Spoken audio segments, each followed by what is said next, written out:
Ya, sebelumnya selamat sore semuanya, kepada teman-teman yang yang sudah hadir di sini, terutama Mbak Asti Oktavia selaku pembicara di dalam acara filosofi tari. Selamat sore. Selamat sore, aduh berat banget ya pembicara gitu ya. Oh ya, sebelumnya saya perkenalkan nama dulu. Nama saya Chan, Lasmana selaku penanggung jawab Polyglot Indonesia Chapter Yogyakarta di sini, dan di sini ada juga teman-teman yang ibarat kata belum tahu apa itu Polyglot Indonesia Chapter Jogja, jadi saya akan memaparkan gitu. Nah, jadi Polyglot Indonesia Chapter Jogja atau Polyglot Indonesia merupakan salah satu organisasi di bidang bahasa dan budaya. Di sini kita itu non organisasi pemerintahan, dan di sini itu kita akan membahas tentang kebudayaan dan bahasa, tapi lebih condong ya bahasa dan budaya seperti itu. Oleh karena itu, Polyglot Indonesia Chapter Jogja sendiri itu menginisiasi bahwasanya kita dari Jogja mengangkat tema dari Yogyakarta. Terus selain itu juga Polyglot Indonesia sendiri itu sudah berdiri sekitar kurang lebih itu sudah beberapa tahun ke belakang. Dan nggak hanya di chapter Jogja sendiri juga, tetapi ada beberapa chapter yang lainnya, seperti di PI Jakarta, PI Bandung, PI Surabaya, PI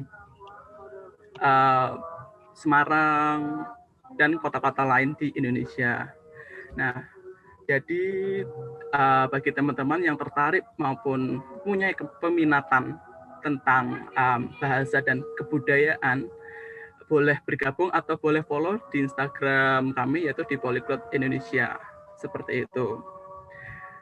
Nah, kali ini karena Polyglot Indonesia Chapter Jogja ini kita akan mengusung tema yaitu Language Exchange Filosofi Kopi. Filosofi Tari, dengan pembicara adalah Mbak Asti. Nah, Mbak Asti ini adalah lulusan dari D3 ya Mbak Asti? D3 Ya, D3, Universitas Yogyakarta. Universitas Negeri. Jurusan apa nih Mbak Asti? Tata rias kecantikan. Ah, tata rias. Nah, Eh, kok bisa tertarik nih di penari itu bagaimana Mbak? Oke, sebelumnya memang saya concernnya di tari dan untuk SMA-nya di SMK-nya SMK jurusan tari gitu. Jadi sebenarnya malah tata rias tuh bidang baru karena sebelumnya memang sudah mendalami dunia tari sudah dari kecil gitu. Berarti di Jakarta udah cukup lama ya. Terus kesibukannya ini Mbak Asti ini gimana? Udah apa aja nih? Apakah sudah lulus atau masih kuliah Mbak Asti? Udah lulus, terus sekarang ya masih nari di kantor, kalau ada job-job freelance, terus ada kelas tari online juga, sudah berjalan, ini mau bulan keempat kelas tari online. Terus ada bisnis juga, bisnis salon kecantikan. Uh, ya paling itu sama freelance aja. Baik, berarti ibarat kata Mbak Asti sudah punya ketertarikan tentang itu ya, dunia tari ya, gitarnya tari tradisional ya Mbak Asti. Ya bisa dibilang seperti itu karena memang dari kecil udah di situ. Apa dari background keluarga itu ada seorang penari Mbak Asti? Enggak, kalau keluargaku sama sekali nggak ada yang dari penari, dari musik, maksudnya ya cuma sekedar senang aja sama musik, cuma nggak ada yang kayak aku kayak ada figur sosok yang menginspirasi aku di dunia pertarian gitu. Emang bener-bener istilahnya babat alas gitu. Iya, jadi nggak ada yang, cuma waktu itu sih ibu yang ngarahin untuk coba deh les, ibu yang masukin kayak kursus gitu. Cuma untuk prosesnya ya udah trial and error sendiri gitu. Oh, ini aku dapat apa namanya info apa benar nih Mbak Asti itu punya segudang prestasi nih yaitu Waduh, segudang banyak ya. di apa namanya baik nasional dan internasional. Bener nggak nih Mbak Asti? Pernah pentas di negara tetangga Tiongkok, Waduh, tirai bambu. waduh, ya, iya itu adalah menurutku ini ya apa bonus dari proses gitu.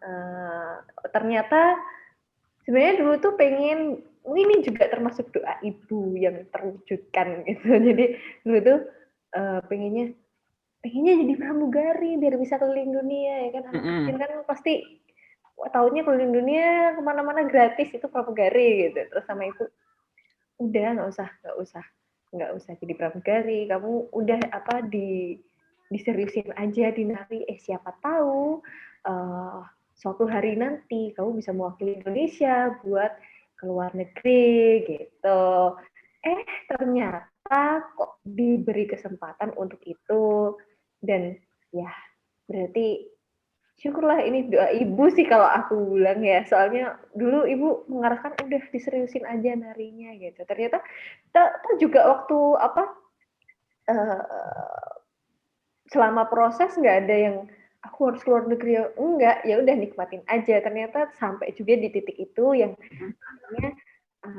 membawa saya ke kesempatan itu gitu. Terus dapat info juga ini pernah juara belum tangkis juga ya? Kok kok agak berbeda ini? Ya. Iya. sebenarnya dulu tuh pengennya jadi atlet. Oh. Bukan jadi penari. Lah kok? Jadi lulus rencananya tuh lulus SMP, pengennya ke PB Jarum. Oh. Bukan di SMKI. Tapi karena ada suatu hal yang waktu itu waktu almarhum UJ meninggal karena habis olahraga itu, nah habis ke Jurkap nih, nggak pernah latihan terus dipaksakan terus gitu. Terus sama ibu, udah nggak usah badminton lagi. Kalau mau badminton udah jadi hobi aja gitu. Terus akhirnya saya banting setir, set, ya udah ketarik gitu. Emang benar sih kata Mbak Asti, doa ibu itu sangat manjur. Dan apa, yaudah kayak jalannya aja diarahinnya ke sini ya udah nikmatin aja. Gitu. Terus saya mau ngasih informasi juga nih ke teman-teman. Bener nggak nih? Aku mau konfirmasi ke Mbak Asti. Mbak Asti ini adalah salah satu bisa dibilang finalis Dimas Diajeng. Ya di sini kayaknya juga ada teman saya ya kan, Mbak Berta, dia juga apa teman di Dimas Diajeng Sleman juga. Hai Mbak Berta. Iya jadi saya ikut yang harusnya tahun 2020 cuma karena pandemi COVID terus baru terlaksana untuk finalnya di 2021 gitu. Di Dimas Diajeng Sleman. Sleman ya Mbak? Iya. Oke, daripada kita lama-lama, kita langsung saja Mbak Asti, silahkan waktu dan tempat kami persilakan untuk memaparkan materinya. Waduh, yes. Terima kasih Mas Chan. Oke, jadi teman-teman, aku mau disclaimer dulu nih. Jadi aku di sini tidak ingin menggurui, tidak ingin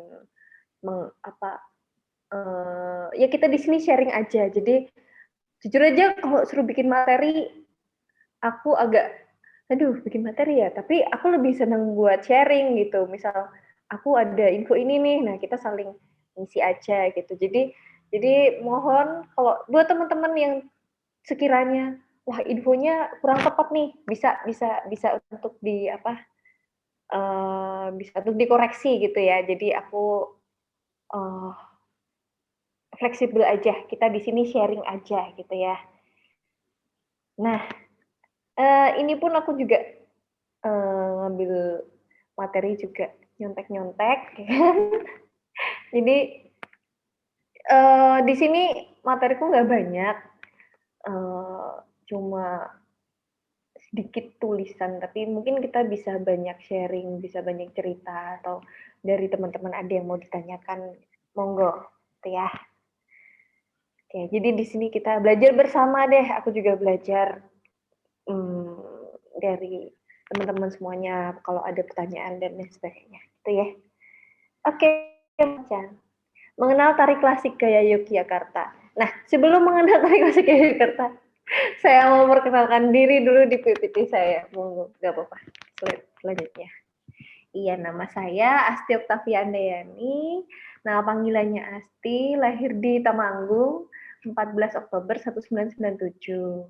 Kemudian untuk pendidikan saya di SD-nya di Parakan, SMP-nya di SMP 2 Temanggung, SMK-nya sudah di Jogja, SMK Negeri 1 Kasihan atau dikenal dengan SMK Yogyakarta, jurusan tari. Kemudian saya kuliah di UNY, jurusan Tata Rias Kecantikan. Dan saya punya bisnis atau Kiriti Hair and Body Treatment, salon kecantikan gitu. Terus konsen saya sekarang ada di makeup artist, tapi nggak buka studio. Kemudian saya juga penari tradisional itu menjadi concern saya, dan bisnis dan secara tidak langsung akan masuk ke entertain. Lanjut. Nah, ini perjalanan hidup saya. Jadi saya menari itu dari SD, dari usia 8 tahun. Nah, fokusnya memang tari tradisional, tapi dulu mengenyam juga tari kreasi baru, tari dari daerah lain, misalnya seperti Surakarta, Bali, kayak gitu. Nah, semenjak SMKI, saya memutuskan untuk fokus pada tari klasik ke Yogyakarta. Gitu. Kemudian, ya alhamdulillah diberi kesempatan untuk menari di negara-negara tetangga gitu, dari 2014 sampai kemarin 2019, karena 2020 kayak skip ya kehidupan kita.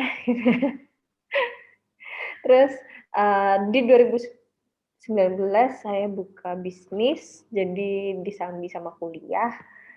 Kemudian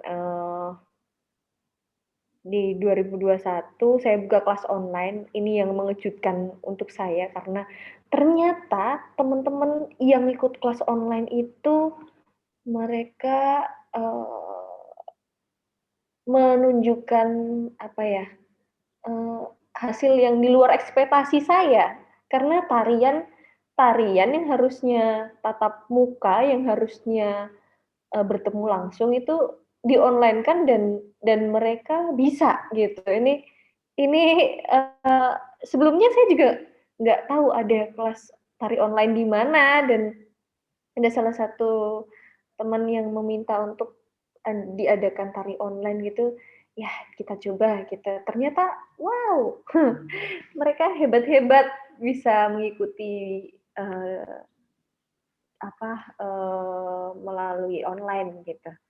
Kemudian sama yang di ini Mas Chan tadi, di Mas Diajeng, sebagai Diajeng berbakat gitu. Itu perjalanan hidup saya. Mau lanjut? Kita masuk ke materi tari yang akan menjadi concern kita. Sebelumnya kita bicara dulu tentang sejarah tari klasik gaya Yogyakarta. Jadi, tari klasik gaya Yogyakarta diciptakan oleh Sultan Habis I yang bertahta tahun 1755 sampai 1792. Beliau juga yang mengawali pementasan wayang wong secara massal dengan mengambil lakon wayang wong Gondowerdoyo. Jadi, waktu itu wayang wong Gondowerdoyo adalah wayang wong pertama yang dipentaskan di Keraton Jogja, dan itu berjalan selama 3 hari 3 malam non-stop.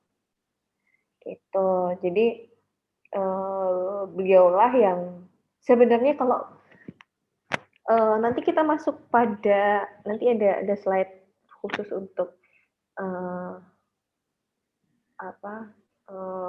kayak prinsip joget Mataram. Nah, kenapa sih kok tari klasik gaya Jakarta juga dibilang joget Mataram gitu? Jadi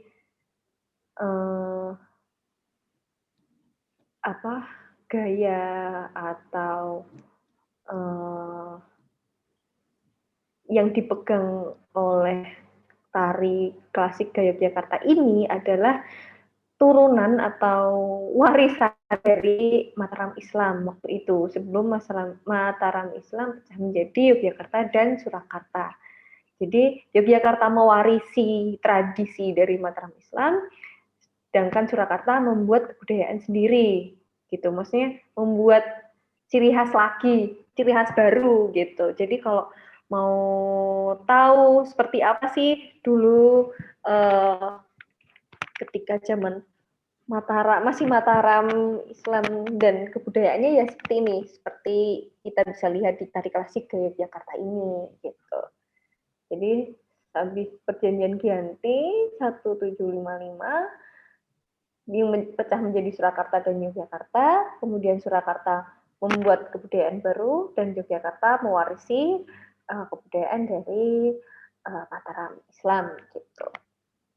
Kemudian suasana perang yang berkecamuk selama 9 tahun dialihkan ke suasana tari. Tidaklah mengherankan bahwa disiplin di dalam tari klasik Yogyakarta amat ketat.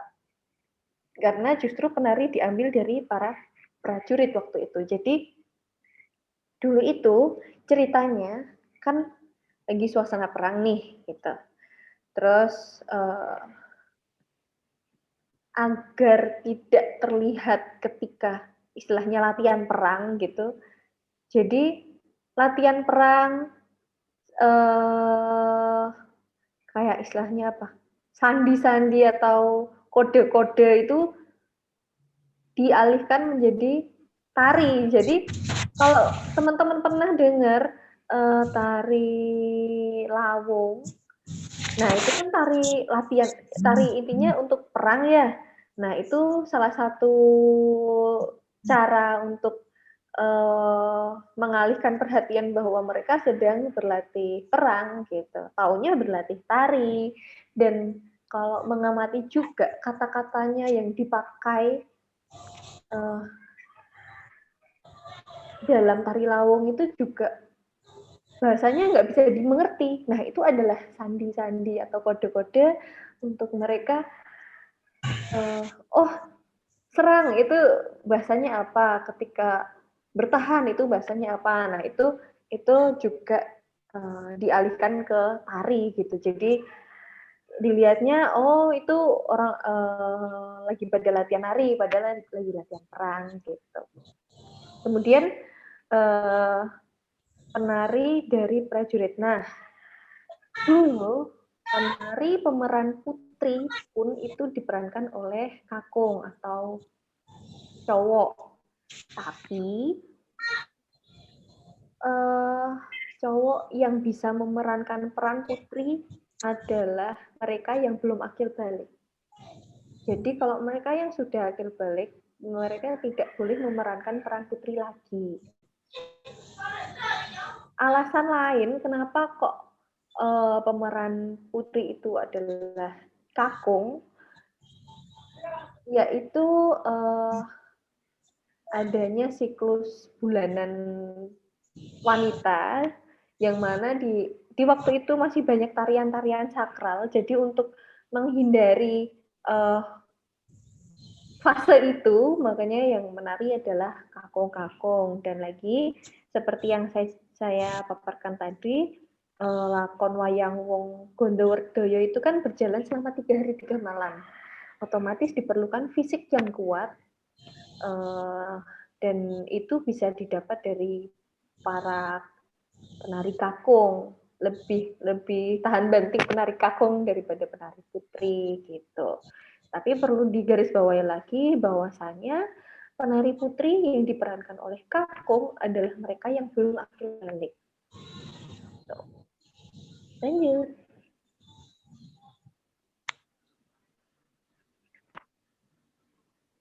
Nah, kemudian ada pertanyaan, apakah tari klasik tidak boleh dipelajari di luar keraton? Pada waktu itu, tarian istana oleh umum diperkirakan bahwa tarian istana tidak boleh dipelajari di tembok keraton itu tidaklah benar. Jadi para kerabat keraton dan para abdi dalam hanya takut untuk meniru yang sedang dikembangkan di dalam istana. Jadi bisa ditarik kesimpulan bahwasanya sebenarnya boleh waktu itu boleh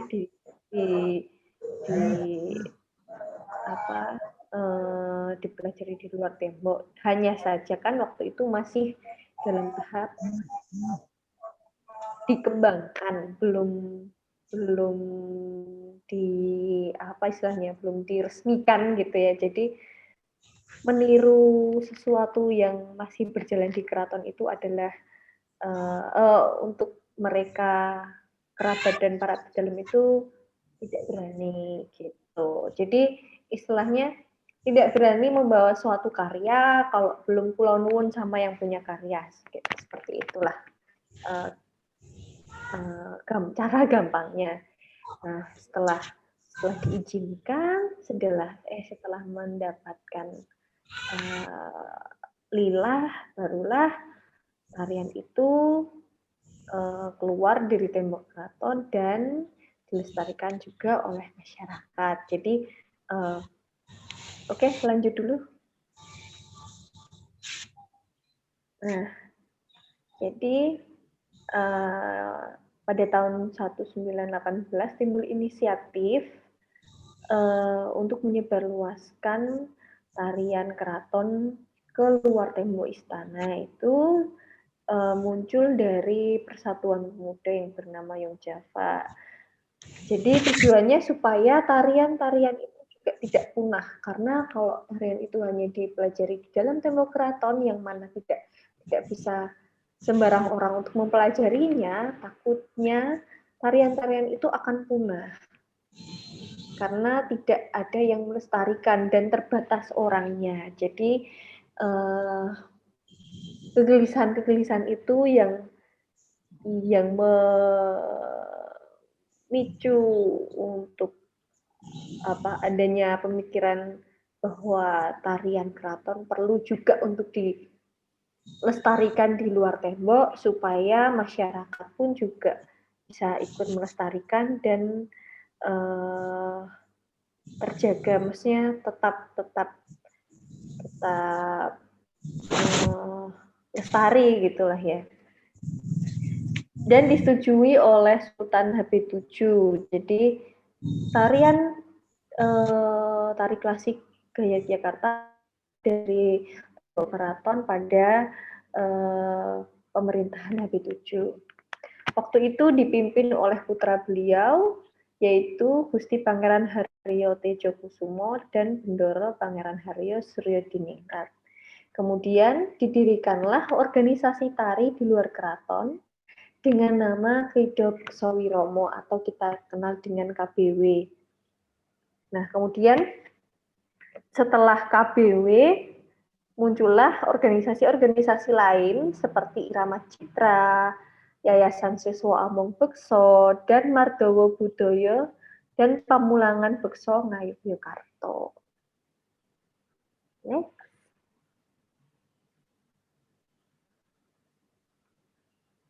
Nah, masuk pada tarian tunggal, beksan, dan tarian sakral gaya Yogyakarta oleh DRS Raden Mas Wisnuwardana. Jadi, arti magis tarian tunggal adalah manunggalnya imajinasi nilai-nilai tari dengan jiwa batin penari. Definisi tari dari Pangeran Suryodiningrat menyebutkan ingkang kawastanan joget inggih punika ebaing saranduning badan katata pikantuk wiramaning gending jumbuhing pasemon sarta pikajenging joget atau yang dinamakan tari adalah gerak keseluruhan bagian tubuh diatur seirama iringan lagu kesesuaian tema serta maksud tari. Jadi kita bahas dari tarian tunggal, yaitu manunggalnya imajinasi nilai-nilai tari dengan jiwa batin penari. Jadi menari itu tidak hanya raga saja, tidak hanya badan saja. Tarian itu akan indah dilihat, akan sampai pada hati para penonton ketika sang penari itu melibatkan hatinya, melibatkan batinnya dalam dia menari.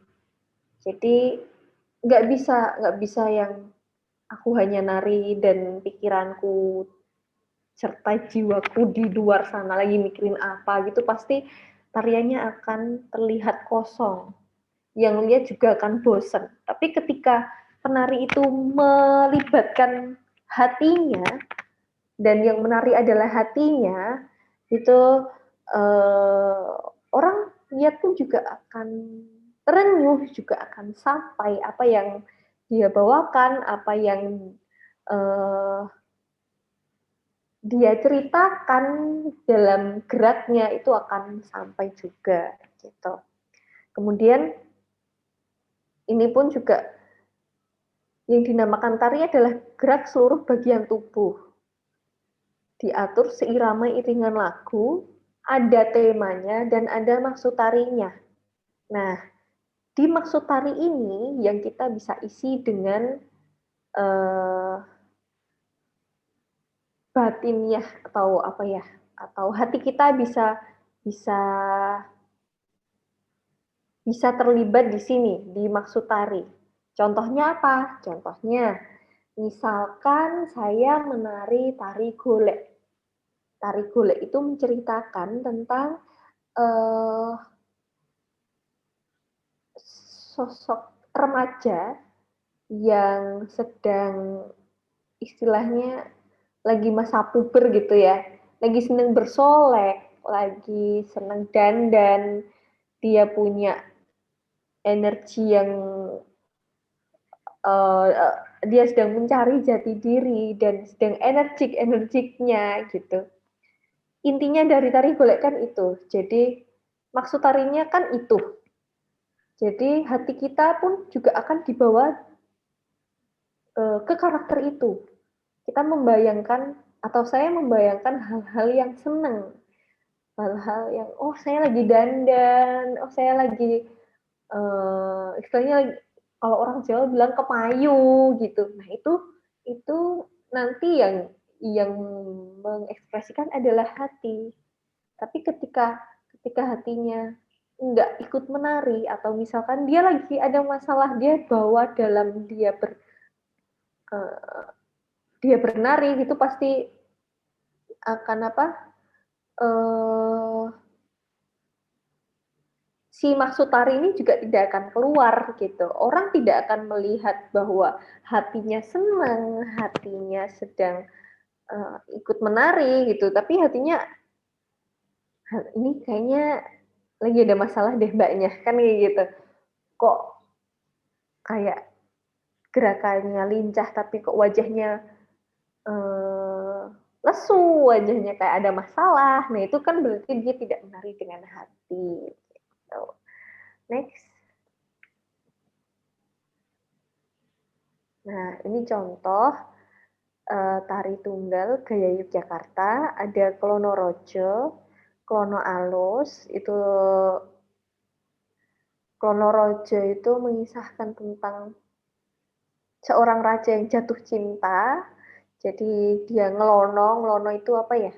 Ya sama kayak bersolek, dia dia memperindah dirinya. Kemudian Klono Alus juga sama, tapi bedanya kalau Klono Rojo ini dikakung gagah, untuk Klono Alus dikakung alus. Kemudian ada tari golek atau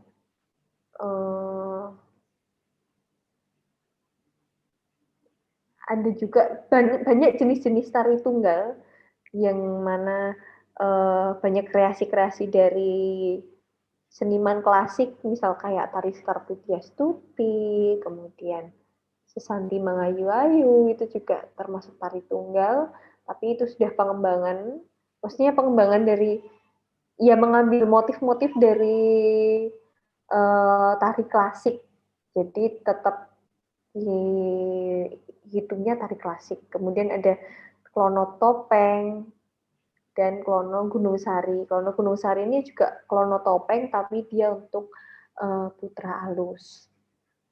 Kemudian ada tari petilan. Tari Petilan itu adalah suatu episode dalam suatu epos atau suatu cerita gitu. Misalkan dalam cerita Mahabharata ada peperangan. Nah, Tari Petilan ini biasanya menceritakan tentang misal ada peperangan atau percintaan. Jadi misalkan Sri Kandi diambil dari cerita Mahabharata. Dari cerita Mahabharata itu ada peperangan antara Sri Kandi dan Bhisma. Nah, yang diambil hanya part itunya aja. Part Sri Kandi dan Bhisma. Kemudian ada Sri Kandi dan Suprabowati. Nah, itu juga yang diambil hanya part itu. Kemudian di Ramayana ada Sugriwa Subali yang apa memperebutkan cupu manik itu. Kemudian ada lagi yang bertema asmara gitu, Romo Sinto, kemudian Komo Joyo Komorate. Nah, part-part itu yang diambil. Jadi yang disebut Tari Petilan itu adalah suatu cerita yang mengambil dari satu cerita besar, yang mana di situ ada temanya perangkah atau asmarakah gitu. Biasanya perang sama asmara. Karena di situ ada alur ceritanya gitu. Kalau cuma perjalanan, misalkan perjalanan Senggono atau perjalanan Anoman, kan pasti Anoman akan ketemu dengan siapa. Nah, ketemu dengan siapanya ini yang diambil gitu. Kemudian tari sakralnya ada saya contohkan di sini tari Bedoyo, karena yang sampai saat ini disakralkan adalah tari Bedoyo di Keraton Jogja, dan Bedoyonya adalah Bedoyo Semang. Kalau teman-teman pernah dengar Bedoyo Ketawang gitu ya, nah itu milik Keraton Surakarta.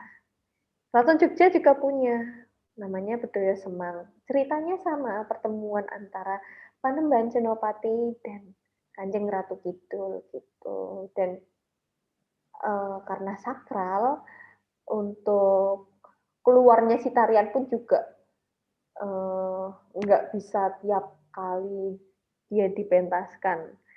Hanya menunggu dawuh dari ngerso dalem, atau di hari-hari atau di event-event besar tertentu gitu.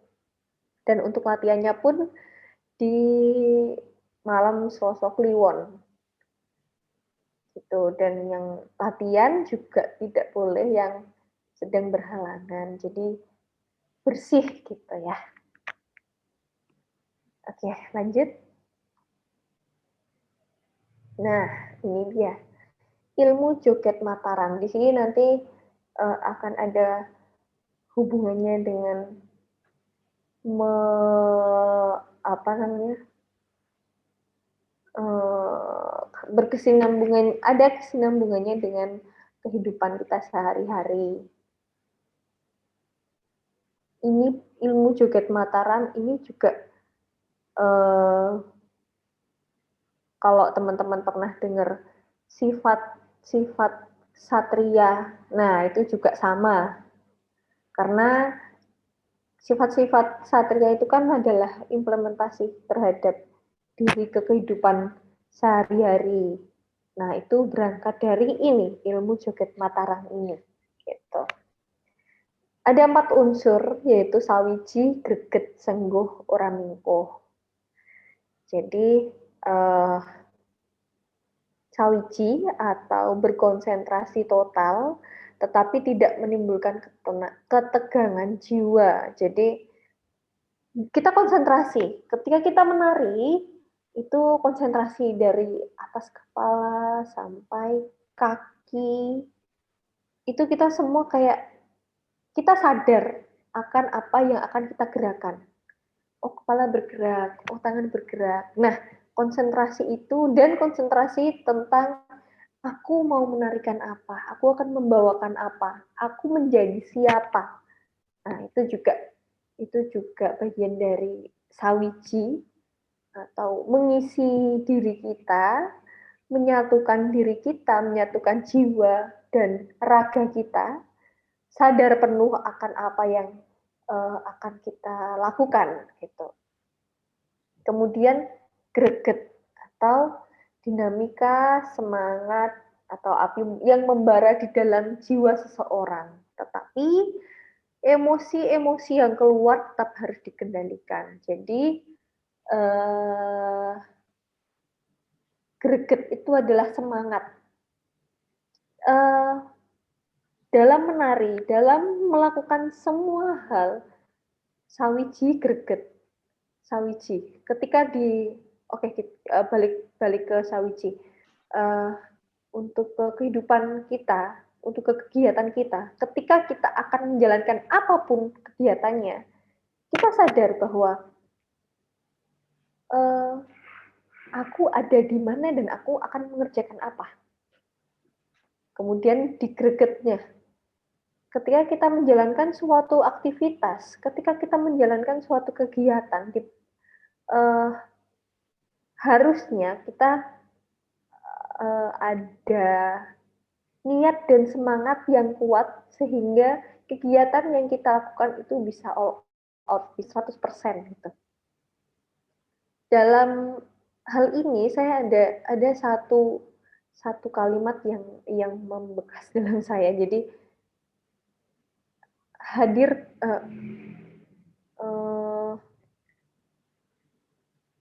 sadar penuh, hadir utuh. Jadi kita ada di mana, kita akan melakukan apa, itu sebelum kita jalan, kita bergerak, kita mulai, itu kita sadar dulu, oh oke, ini yang terjadi ketika menari, sore latihan di tempat A dengan tarian A, malamnya di tempat B dengan latihan tari B, C, D, misal seperti itu. Dalam berapa jam harus pindah hafalan, harus pindah lingkungan, pindah suasana gitu. Nah, di situ yang perlu diasah dari kepenarian dan bisa diterapkan dalam semua aspek gitu. Jadi ketika kita ada di lingkungan A, ya udah kita fokus pada A. Kita hadir utuh, jiwa raga kita untuk itu. Tapi ketika harus berpindah lagi, ya kita tinggalkan A, jangan dibawa-bawa. Kita fokus pada yang akan kita fokuskan. Sehingga ketika kita menjalankan suatu aktivitas itu nggak di sini nggak campur-campur nih. Aku sekarang di rumah tapi masih kepikiran kerjaan, misal seperti itu. Ada kalanya kita memberi ruang untuk diri kita untuk fokus. Jadi ketika kita di mana, ya fokuslah pada apa yang sedang kita hadapi. Kemudian sengguh atau self confidence atau percaya diri tanpa mengarah ke kesombongan dan tapi nggak ragu-ragu juga gitu. Jadi kita percaya diri bahwa kita bisa. Istilahnya aku sudah mempelajari kok. Jadi aku yakin aku bisa. Aku sudah total dalam berproses kok gitu. Jadi di tari pun penari itu setiap dia menari harus percaya diri. Kalau nggak percaya diri, hatinya nggak bisa menari. Hatinya nggak bisa terisi. Karena penuh dengan iya nggak ya, bagus nggak ya, nanti kalau dilihat orang gimana ya, nanti kalau salah gimana ya. Nah, apa yang harus dilakukan ketika melakukan kesalahan? Ya udah, lanjut aja. Yang namanya kesalahan, semuanya juga pasti pernah melakukan kesalahan kita. Dan pun orang lain, wah tuh mbaknya salah, ya sudah, cuek aja. Terus juga eh, apa namanya, eh, aku sudah melakukan yang terbaik versi aku. Ketika apapun yang terjadi di atas panggung, apapun yang terjadi di dalam proses aku uh, beraktivitas itu, ya udah, itu sudah menjadi bagian dari proses. Jadi menurut saya ketika kita punya kepercayaan diri terhadap diri kita, kita percaya bahwa saya sudah melakukan yang terbaik, saya sudah mengusahakan yang terbaik, pasti langkah kita untuk menjalankan suatu aktivitas juga akan ringan. Tinggal nanti ketika di perjalanan, oh kok ternyata ada salahnya, ada jatuhnya, ada harus lewat jalan yang lain, kayak gitu ya, itu adalah bagian dari proses. Yang penting apa yang sudah kita, istilahnya bekal kita itu sudah kita lakukan, sudah kita keluarkan dengan maksimal. Kemudian orang mingkuh atau tidak takut dengan halangan dan menempati apa yang sudah disanggupi. Ini juga uh, suatu hal yang bermanfaat sekali ketika kita implementasikan dalam kehidupan kita sehari-hari. Jadi apabila kita sudah berjanji, apabila kita sudah sanggup gitu ya, ya harus ditepatin. Kemudian tidak takut dengan halangan, karena apa? Karena saya sudah percaya diri bahwa saya sudah mempersiapkan bekal untuk saya lakukan aktivitas A. Jadi ketika ada halangan, ya gimana caranya saya kembali lagi melakukan yang terbaik agar sampai pada tujuan saya gitu. Kemudian ini pun juga terjadi pada contoh kasus ketika saya di bidang tari. Misalkan ada tugas dari keraton, misalkan tugas dari keraton yang mana saya sudah istilahnya sudah mengabdi, berarti tanggung jawab pertama saya ada di keraton. Ketika keraton ada event di hari Minggu pagi gitu, kemudian ada penawaran lagi dari event lain. Oh di sini ini kamu pentas ya. Yang kita tahu di sana misalkan bayarannya lebih besar gitu. Ya tapi kita balik lagi, kita sudah menyanggupi apa yang menjadi prioritas kita, menjadi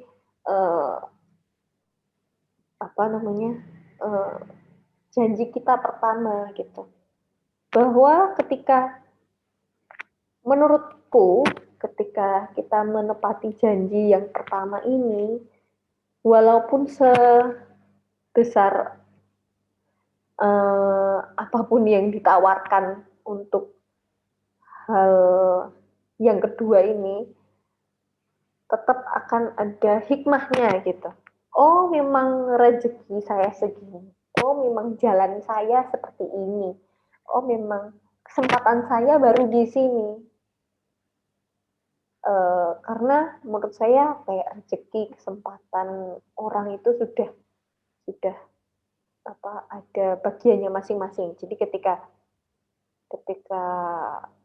kita pegang ini suatu janji gitu, nggak bakal kok terus kehilangan kesempatan yang lain. Pasti akan ada rezeki-rezeki lain lagi di lain waktu dan lain tempat gitu. Jadi intinya Joget Mataram ini juga sangat bermanfaat ketika diimplementasikan dalam kehidupan sehari-hari. Ini lebih pada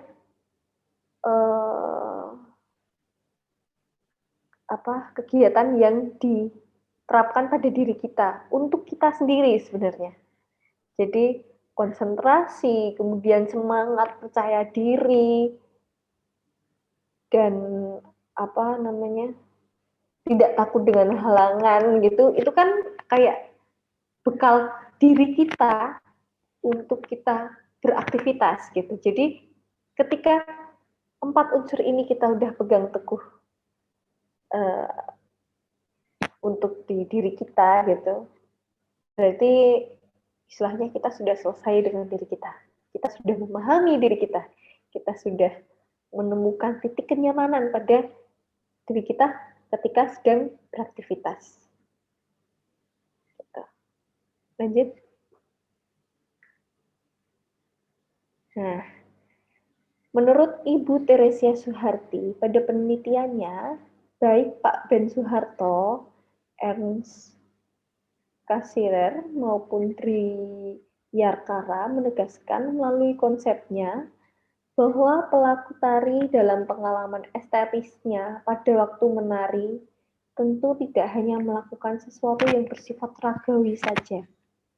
Getaran emosi yang mampu terekspresikan merupakan kekuatan yang luar biasa dalam mendukung isi yang harus diungkapkan lewat geraknya, yang mampu mengkomunikasikan kekuatan emosional kepada penonton, yang tentu harus dicapai melalui laku secara asketis perlu diupayakan terus-menerus. Jadi, bahwasanya menari tidak hanya raganya saja, hatinya juga, batinnya juga ikut menari, yang mana dari dua hal itu dia bisa menyampaikan isi, bisa menyampaikan emosinya kepada si penonton, dan itu melalui laku. Nah, laku ini yang akan kita bahas, atau laku bisa disebut juga dengan tirakat. Nah, mari kita bahas yang namanya tirakat. Next. Nah, tirakat dalam Kamus Bahasa Indonesia adalah menahan hawa nafsu. Sebenarnya tirakat adalah suatu usaha, benar suatu laku. Jadi ada sesuatu yang kita upayakan, ada sesuatu yang kita perjuangkan gitu ya. Tujuannya tirakat adalah usaha atau doa untuk mencapai sesuatu. Dan manfaatnya adalah untuk mendapatkan ketenangan jiwa dan diharapkan mendapat kemudahan dalam usahanya. Jenis-jenis tirakat itu setiap orang punya cara masing-masing sesuai dengan keyakinan hati untuk melakukan tirakat. Misalkan, saya dalam proses menari, laku yang saya jalani adalah berdoa. Enggak aneh-aneh, enggak yang harus mandi kembang, mandi kembang tengah malam gitu ya. Saya lebih percaya ketika saya berdoa. Jadi laku biasanya misalkan mau menari, apalagi di keraton, paling enggak sisakan waktu 10 menit, 5 menit, 10 menit untuk berdoa, untuk tenang, untuk hening, konsentrasi, kemudian menyatukan rasa dengan tariannya. Apa sih yang mau saya bawakan? Saya sebagai siapa? Isinya apa? Perenungan-perenungan itu yang menjadi fokus saya. Dan kemudian ada lagi puasa. Ada sama puasa Senin Kamis dan ada puasa mutih. Tujuannya untuk apa? Puasa mutih itu menurut saya kayak ya kita membersihkan semua yang ada dalam diri saya, hal-hal negatif yang ada dalam diri saya. Kemudian harapannya adalah bersih. Jadi ketika mau menari, ketika mau menjalankan suatu. Jadi menari itu sama halnya dengan berdoa ya. Jadi hubungannya bukan hanya manusia dengan manusia, tapi manusia dengan Tuhan gitu. Khusyuknya menari itu menurut saya sama dengan khusyuknya kita berdoa. Karena saya ingat selalu Bu Harti menegaskan bahwa menari atau penari itu dalam bahasa lainnya adalah matoyo. Jadi ketika matoyo dengan T kecil akan menjadi penari dan matoyo dengan T besar akan menjadi menyatu dengan Tuhan.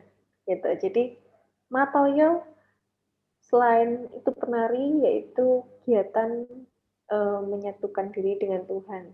Gitu. Jadi harapannya ketika mau menari, mau berdoa, kita dalam keadaan bersih.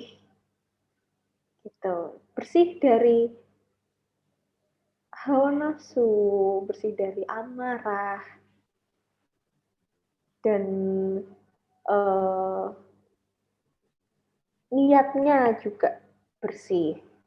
Jadi kalau bicara tentang tirakat, kalau pernah dengar kayak, oh kalau penari itu harus ini mandi kembang, harus bakar kemenyan dan lain sebagainya. Saya tidak tahu tentang proses itu, tapi yang saya tahu di lingkungan saya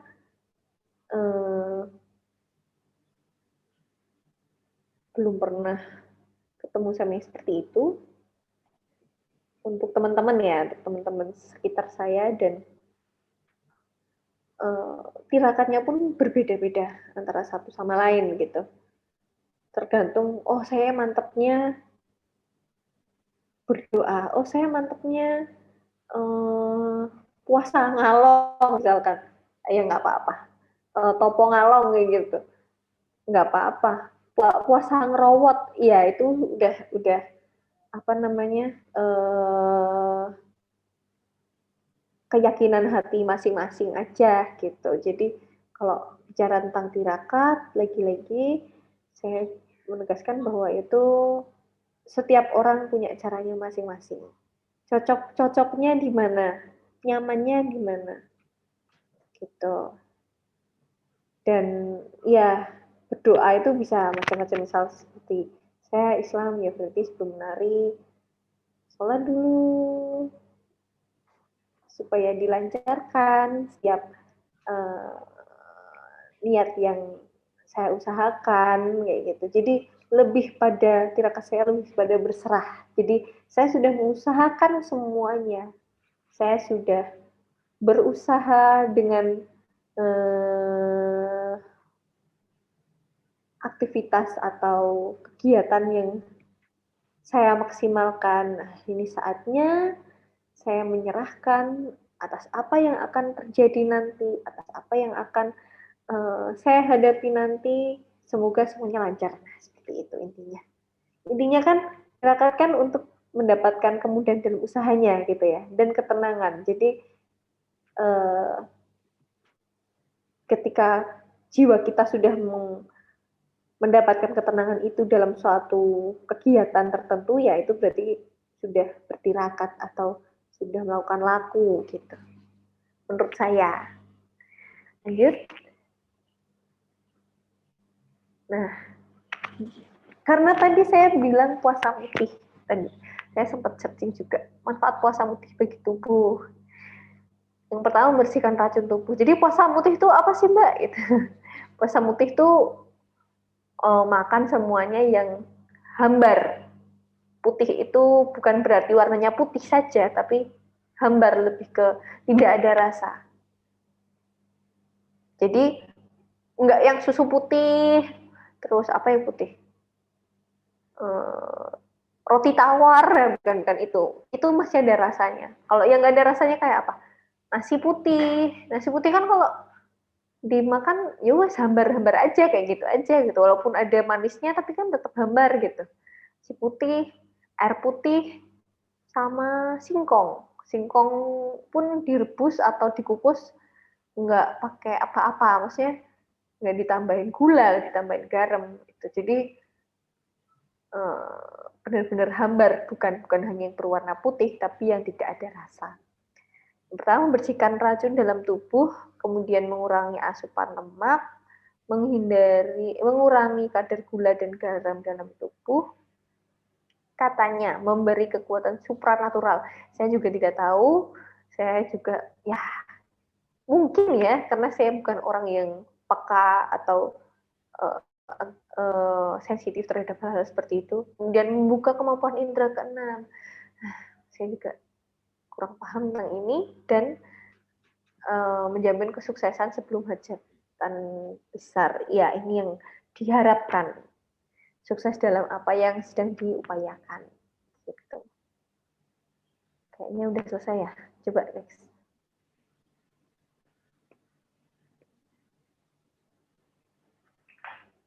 Nextnya udah selesai ya? Sini. Oke. Jadi bahwasannya setiap gerak dalam tari itu adalah doa. Sama seperti orang berdoa pasti akan mensucikan diri, dan usaha untuk mensucikan diri pun setiap orang memiliki caranya masing-masing. Kemudian melalui tari bukan hanya ketajaman raga saja, namun juga jiwanya pun ikut terasah gitu ya, karena dengan menari kita bisa lebih berempati dengan lingkungan. Misalkan, oh narinya berkelompok, aku berarti kan tidak menari sendiri, ada temanku yang menari bersamaku, jadi apapun yang terjadi kita saling mat-matan, maksudnya kayak oh dia salah, ya udah aku ngimbangin, nungguin, atau dalam geraknya juga ngikutin kayak gitu. Jadi ngemong rasa gitu.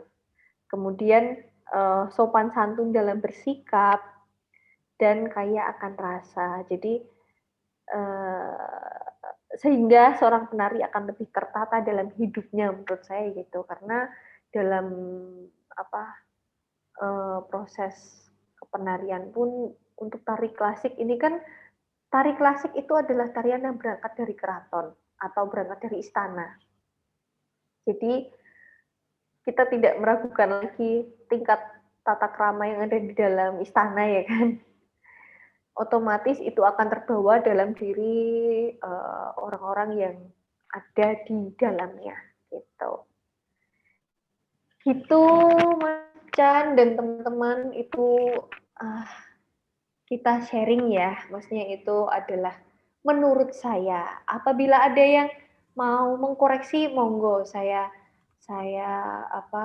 dengan senang hati menerima kritik dan saran atau pertanyaan dari teman-teman. Kalau ada yang mau ditanyakan, monggo. Baik, sebelumnya terima kasih Mbak Asti atas pemaparan materinya. Itu sangat-sangat menambah wawasan saya sebagai orang Jogja. Baru tahu loh ini. Baru tahu yang mana nih? Baru tahu maksudnya bahwasanya itu menjadi seorang penari itu mempunyai apa ya, ibarat kata itu kayak pandangan-pandangan bisa dilakukan dalam keseharian. Padahal pada zaman sebelum saya menari pun saya cuma berpikiran bahwanya jadi seorang penari ya ngapalin koreo, ngapalin perasaan, mimik muka, gerakan aja. Tapi ternyata itu ada implementasinya yang lain.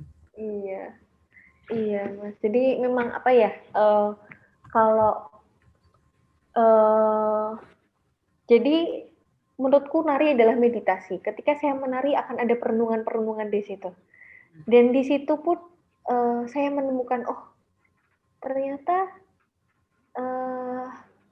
dengan saya menari, dengan kita tahu tarian klasik itu adalah tarian yang pelan sekali gitu kan. Ternyata itu juga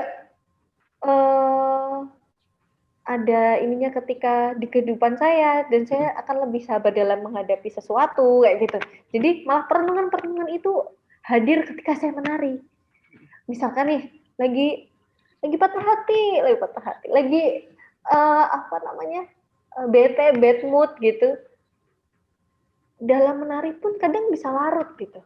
Maksudnya larut kayak, kok aku melakukan gerakan ini kok nangis. Jadi ada nangisnya, jadi kayak aku lagi kadang kayak sesi curhat gitu. Apalagi tarian yang memang bedoyo misalkan. Bedoyo itu kan tariannya pelan banget. Jadi di situ kayak gini, akan ada saatnya aku seperti bicara dengan diriku sendiri. Kayak aku, apa sih yang barusan terjadi dalam hidup aku, dan aku harus seperti apa. Kemudian ya udahlah,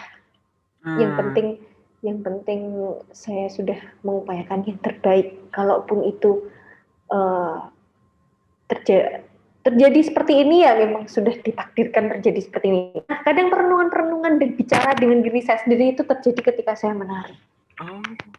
Gitu. Jadi kayak kurang lebih itu memiliki perasaan nerimo nggak sih Mbak Asti? Iya, betul. Jadi lebih kayak tidak memaksakan sesuatu gitu. Ya udahlah, kalau misal yang penting itu nerimonya dalam artian kita sudah mengusahakan ya. Jadi kita sudah berusaha semaksimal mungkin. Oh, kok ternyata hasilnya seperti ini. Oh ya, berarti memang jalannya seperti ini. Ya udah. Berarti kita menghadapi apa yang terjadi aja, nggak usah mencari-cari lagi gimana caranya ketika udah dikiak-kiuk kok ternyata masih kayak gitu. Oh ya udah, ikutin aja alurnya kayak gitu. Hai, terima kasih. Ini buat teman-teman yang ingin tertarik untuk bertanya, silakan bertanya. Di sini ada namanya Kaladeo Petrananda. Oh, ini ada pertanyaan nih, saya bacakan langsung. Dari Mas Kaladeo Petrananda, apakah semua negara punya tarian dari tarian pertama kali dilakukan di negara mana? Maksudnya, apakah semua negara punya tarian dan tarian pertama kali dilakukan di negara mana? Kalau tadi sudah dijelaskan, maaf aku nggak tahu karena aku terlambat masuk. Oke. Jadi menurut saya semua tarian, semua negara punya tarian khas ya. Bisa kayak Indonesia pun nggak cuma negara deh, Indonesia aja, Jogja punya sendiri, Surakarta punya sendiri, Bali punya sendiri. Dan dari mana tarian pertama berasal? Mungkin sejak belum ada negara, ketika manusia bergerak atau manusia menurut saya ya, kayak sekarang gini deh, kayak lukisan-lukisan purba yang ditemukan gitu. Berarti kan zaman dulu orang juga sudah melihat suatu seni gitu. Berarti ketika misal kayak ritual yang ada di masyarakat zaman dulu, misalkan apa ya, orang dulu kan berkeyakinannya animisme dinamisme ya. Jadi mereka melakukan suatu pemujaan, suatu ritual itu barangkali akan ada gerak-geraknya. Nah, itu pun juga sudah disebut dengan tarian, karena tarian adalah gerak yang sudah melewati atau gerak yang diperindah atau gerak yang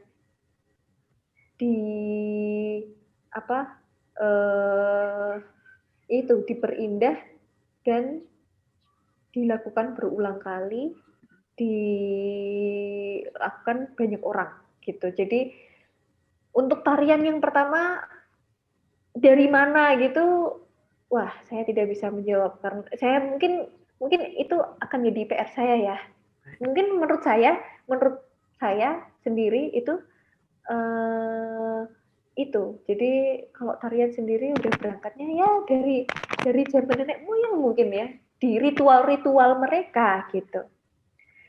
Untuk negara punya tarian, setiap negara pasti punya tarian, pasti punya ciri khas tertentu gitu. Nah, itu sih kalau menurut saya. Baik. Barangkali ada yang mau menambahkan juga nggak apa-apa, monggo. Selagi ada yang mau menambahkan, ini ada pertanyaan lagi nih Mbak Asti. Iya. Dari Kak Damadov. Iya. Monggo, Kak, Mbak. Ya, selamat sore Mbak Asti, selamat sore semuanya. Saya fansnya Mbak Asti nih dari dulu. Juga lihat di YouTube-nya. Terima kasih ya ilmu pemaparan sore ini, bagus sekali. Terima kasih ilmunya. Pada kesempatan ini, saya mau tanya, kebetulan kan saya sama beberapa teman saya ini ada grup kecil di WhatsApp itu yang kebetulan pecinta tari kayak gitu kan, dari Nusantara ini. Nah, salah satu agenda kami, visi misi kami adalah untuk ikut melestarikan semampu kami, dalam arti kami kan ibu-ibu ya yang istilahnya belum punya kesempatan yang bisa belajar secara rutin, secara resmi ataupun secara ada pakem-pakemnya tertentu gitu ya. Nah, ketika kita ingin melarikan satu tarian misalnya melarikan suatu tarian, boleh nggak ketika kita melarikannya dengan segenap kemampuan kami dengan berlandaskan keinginan untuk ikut melestarikan, ikut menarikan itu dengan rasa karena kami cinta terhadap tarian tersebut.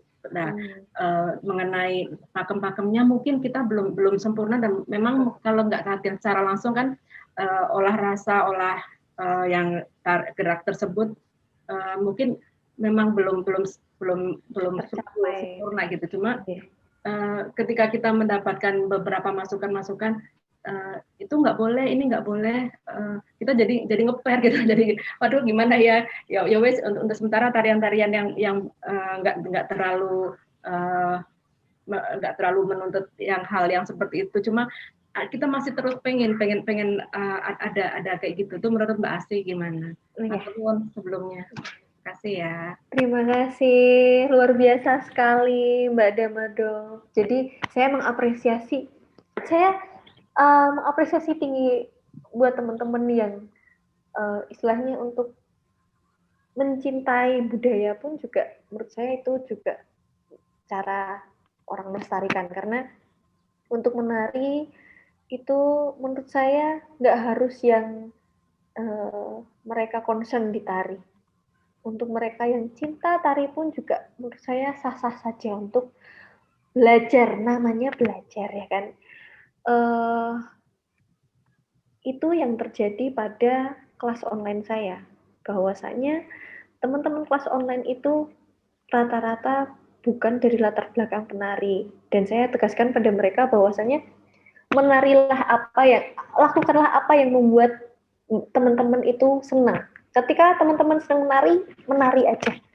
Ketika itu ada orang yang ini nggak boleh, itu nggak boleh, itu adalah istilah saya sudut pandang seseorang.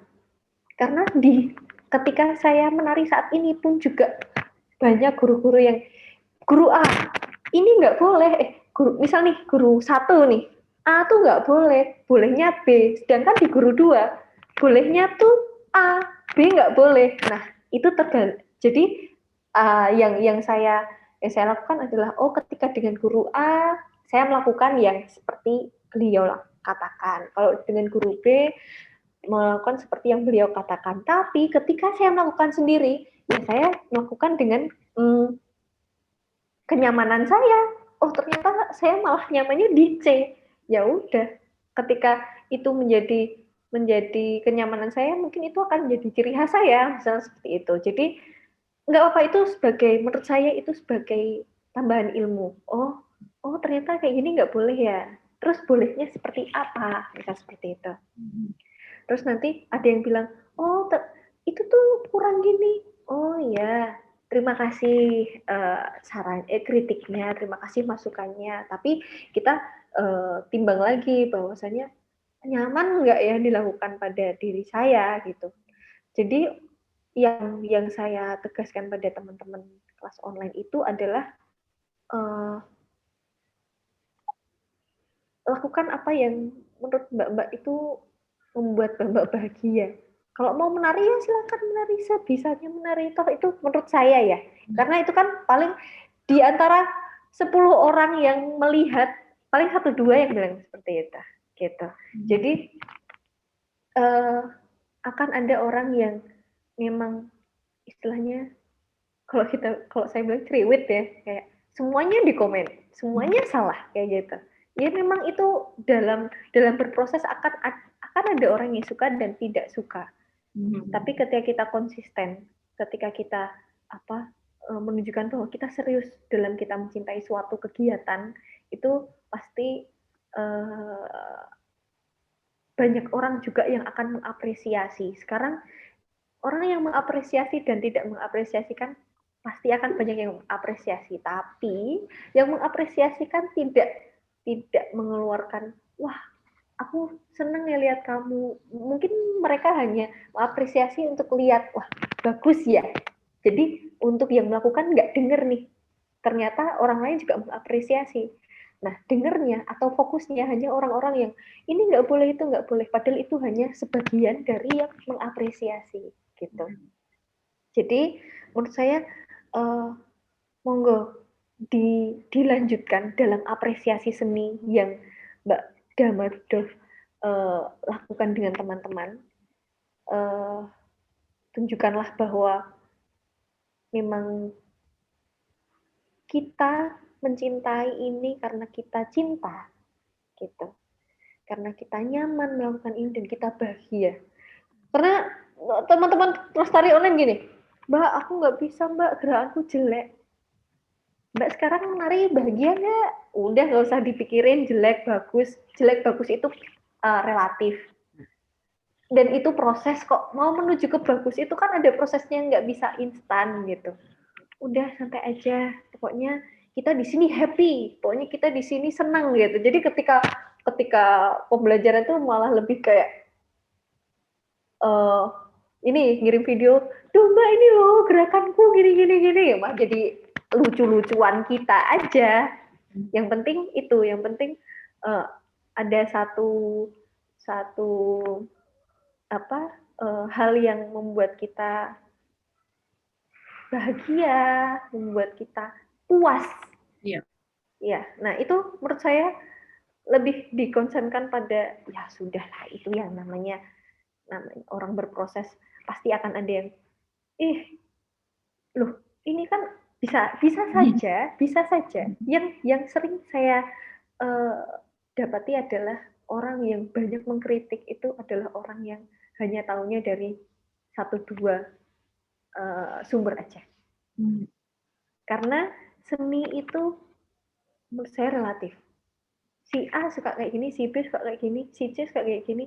Nah, ketika dia membuka lagi wawasannya dia, ternyata banyak sekali orang yang menganggap bahwa aku intinya adalah batasan-batasan itu yang membatasi adalah dirinya sendiri.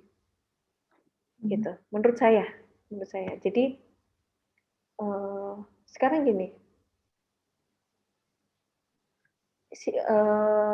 Kalau yang saya hadapi kemarin, guru atau orang yang mengkritik tentang hal ini, berarti dia hanya mendapatkan kritikan juga di hal ini. Dia tidak melihat guru lain yang ternyata atau sumber lain yang ternyata, oh ini tuh nggak apa-apa kok, cuma gini. Berarti kan, oh jadi itu boleh, tapi seperti ini. Tapi orang yang sebelumnya bilang itu tuh nggak boleh, karena dia tidak mendengar dari sumber yang lain gitu.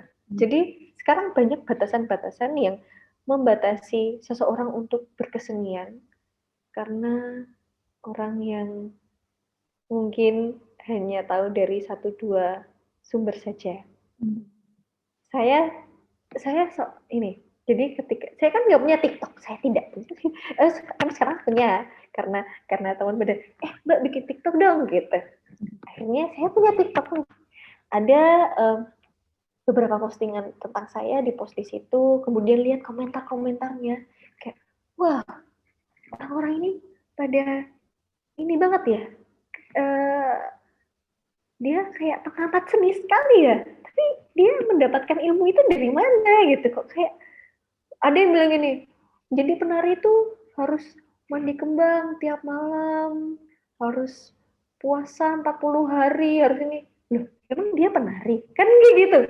Jadi sekarang balik lagi, jangan bahwasanya iya, yang tahu kita adalah kita gitu. Ketika orang seperti itu, biarin aja. Tapi saya mengapresiasi tinggi, terima kasih Mbak Damadov dan teman-teman semuanya yang melestarikan tari dan teruslah menari. Barangkali suatu ketika kita bisa bertemu, kita bisa menari bersama. Iya, sih. Nanti saya ikut yang kelas online-nya ya. Oh iya, siap. Jadi tadi udah data DM. Waduh, siap. Terima kasih. Saya tunggu di kelas pokoknya. Jadi intinya gini. Intinya adalah yuk kita bersama-sama untuk suatu hal yang membuat kita bahagia, yang membuat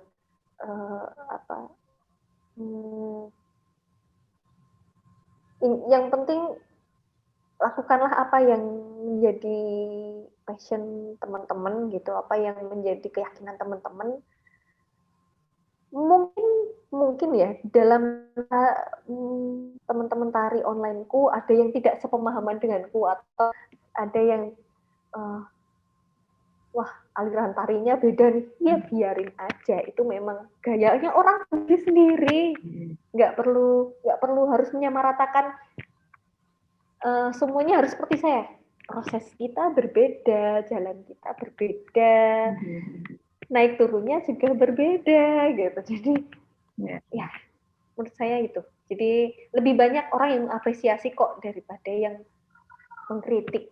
Yang mengkritik hanya 1-2, tapi itu akan menyolong fokus banget karena mereka yang speak up daripada yang mereka yang nonton yang wah bagus ya, dan yang bersangkutan tidak mendengarnya. Matur nuwun ya Mbak Asti ya. Sami-sami, mohon maaf kalau saya muter-muter ya, soalnya gimana nih ceritanya gitu. Ini gitu deh. Baik, terima kasih Kak Dove atas pertanyaannya. Selanjutnya ada pertanyaan lagi nih dari Kak Stefanus PS. Silahkan Kak Stefanus PS, monggo. Iya, selamat sore Kak Asti. Terima kasih atas insight sama knowledge baru yang dipaparkan hari ini.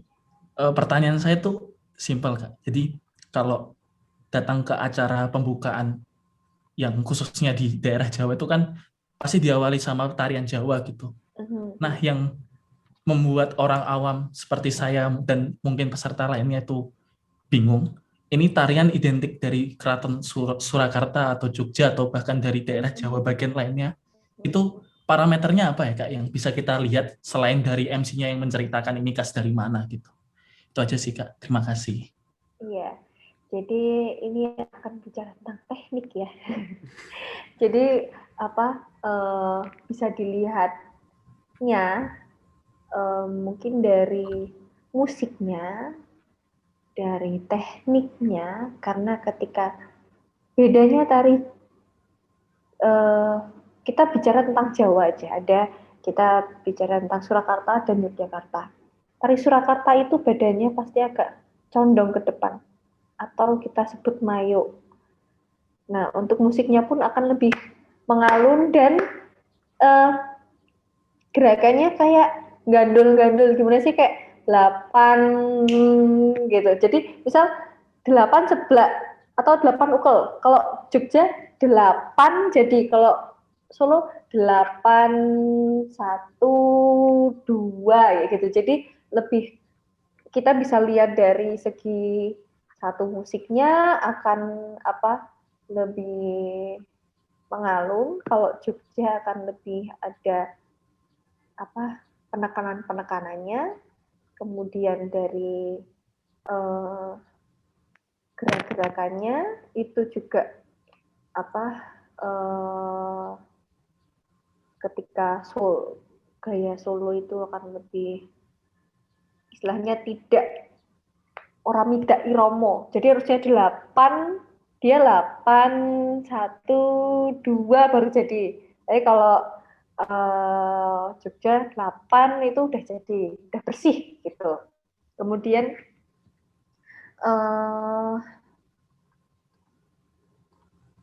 apa ya? Kalau untuk yang membedakan kalau Jawa sih di teknik, karena kalau kita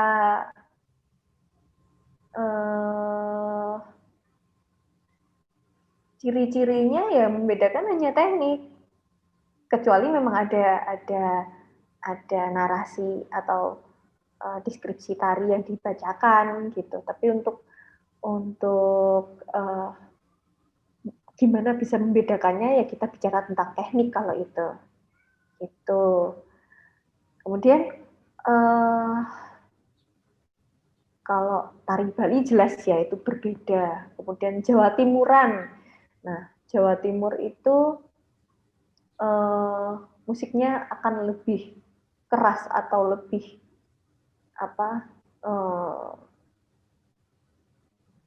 ada dinamikanya dibanding musik-musik Jawa, Jogja, Solo lah kita sebut seperti itu. Musik Jawa Timur itu akan lebih rame gitu.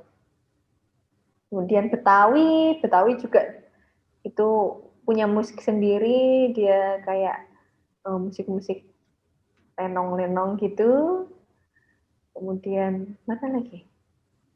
Jawa Barat juga akan punya musik sendiri. Yang memang susah itu adalah Yogyakarta dan Surakarta. Tapi kalau kita mau tanya bedanya di mana ya kita bicara tentang teknik, dan itu nanti akan panjang sekali, nanti saya nggak kelas lagi di sini. Jadi gitu Kak Stefanus. Jadi menurut saya kalau mau tahu gimana perbedaannya ya kita bicarain tentang teknik, karena dari itu pun beda tipis dari kostum. Nah, kalau kostumnya Jogja itu ketika dia pakai dodot begini atau kain dodot itu dodot hampir sama deh. Kalau pokoknya kan ada, kalau Solo tuh pasti dia kostumnya segini. Kalau Jogja akan ada rompi, biasanya kalau segini ada yang kayak apanya penutup sini. Nah, kalau Solo dia lebih kayak terbuka gitu. Saya bukan terbuka. Biasanya hanya kostum segini. Kemudian dari perhiasannya. Nah, perhiasan Solo itu lebih rame. Musiknya lebih rame. Perhiasannya lebih kayak banyak perhiasan yang gemebiar gitu. Kalau Jogja tidak terlalu semewah itu gitu. Itu dari kostumnya juga bisa dilihat. Kemudian dari teknis gerak dan musiknya itu kalau menurut saya.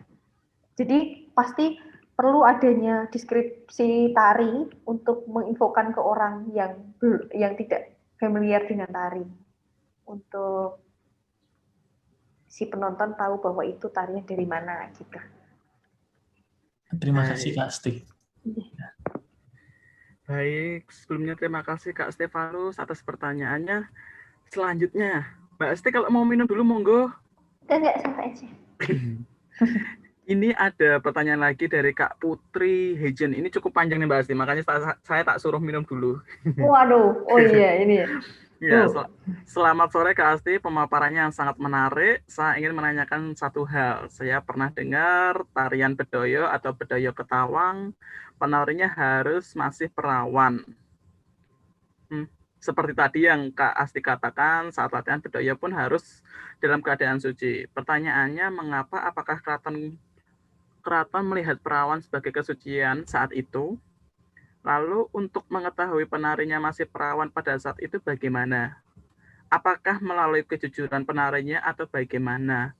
Dan di zaman ini apakah penari bedoyo Ketawang masih harus perawan? Apabila penarinya berbohong, apakah akan dikenai sanksi atau bagaimana?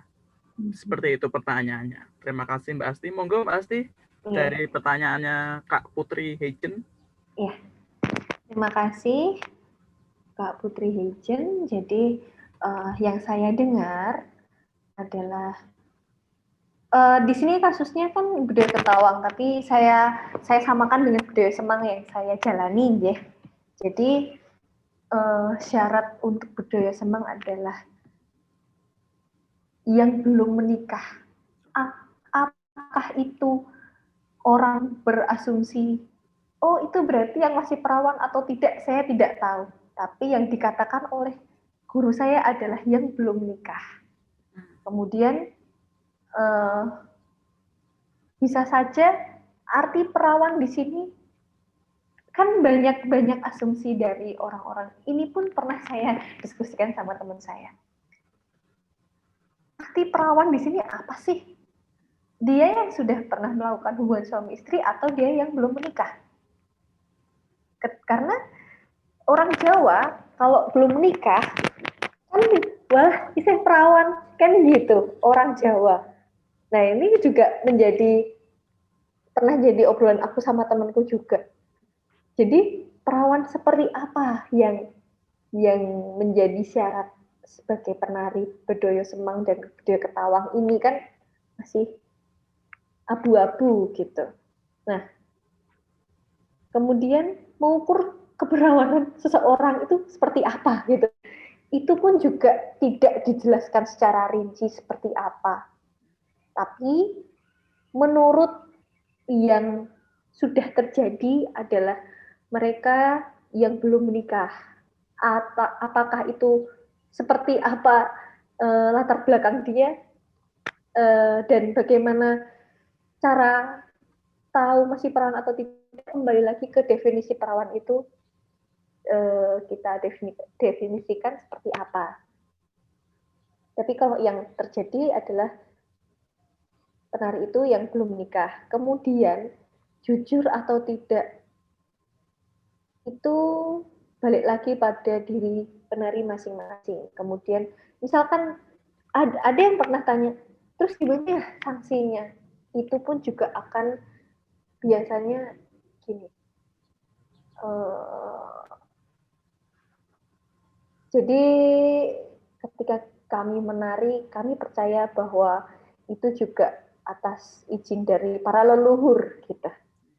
Jadi orang tidak, ketika sudah dipilih untuk kamu menari, berarti itu sudah waktunya untuk dia menari. Misalnya waktunya. Jadi memang sudah direstui, ya gitulah istilahnya. Kemudian apabila ada yang berbohong, sanksinya seperti apa? Itu juga belum pernah saya dengar akan sanksinya seperti apa, tapi kami berasumsi bahwa apapun, misal ada kebohongan, ada ketidakjujuran dari dalam diri kita, itu akan balik lagi pada kita.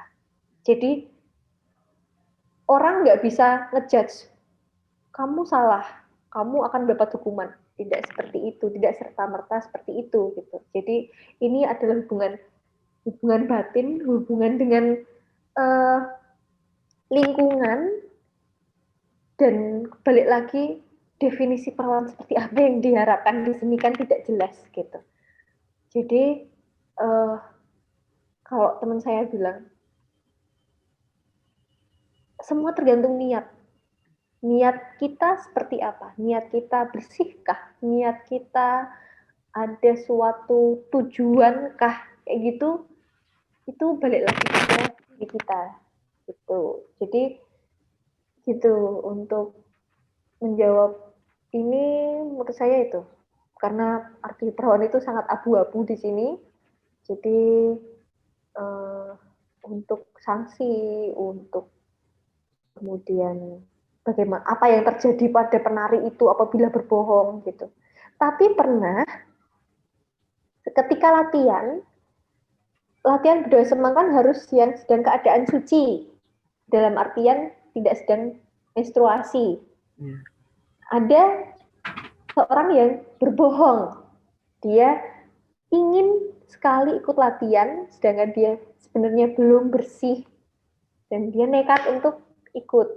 Nah, percaya tidak percaya, itu gendingnya salah terus. Kayak terus di sana tuh kayak suasananya, gurunya marah, pengagang marah, ini gimana ini, kok gendingnya salah terus, diulang lagi. Pokoknya tuh kayak suasana di sana kacau gitu. Ada apa ini gitu, kayak ada seseorang yang kerasa iki jane ono apa sih kayak gitu. Kok suasananya beda banget ketika dengan latihan-latihan yang sebelumnya. Terus ternyata ada salah satu penari yang izin duduk gitu. Loh kamu kenapa kok duduk gitu. Ditanyain lah sama guru. Saya kayaknya belum bersih. Nah, jadi orang itu menyangkut pautkan kan. Oh mungkin ini karena ada orang yang